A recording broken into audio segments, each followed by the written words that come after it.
নমস্কার বন্ধুরা, নমিতা কিচেনে সবাইকে স্বাগতম। চলো আজকে আম পাঁপড় বানানো দেখাবো। তাই আমি আমগুলোকে ভালো করে ছাড়িয়ে কেটে নিচ্ছি।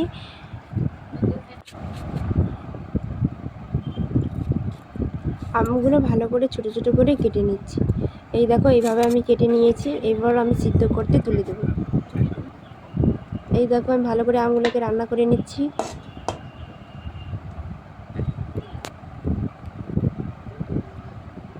আমটা আমার রান্না করা হয়ে গেছে। এরপর আমার ভিজে রাখা সাবুগুলো পেস্ট করে দিয়ে দিয়েছি। আমি কিছুটা জল দিয়ে দিয়েছি, কালো জিরে দিয়ে দিয়েছি, স্বাদ মতো লবণ দিয়ে দিয়েছি। এরপর আমি এটাকে নাড়াচাড়া করব যাতে পুরো মিশ্রণটাই মিলে যায়। এই দেখো, আমার পুরো মিশ্রণটা তৈরি হয়েছে। এরপরে আমি একটা ভালো পেপারের মধ্যে তেল মাখিয়ে দেব।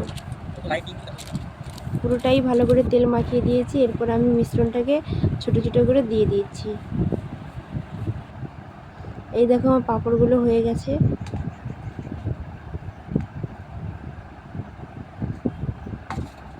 এরপর আমি ভেজে নেব তেলে। এই দেখো, কড়াইতে তেল দিয়ে আমি ভাজা শুরু করে দিয়েছি। আমার পাঁপড় রেডি। কত সুন্দর মচমচে হয়েছে। ভিডিওটি ভালো লাগলে লাইক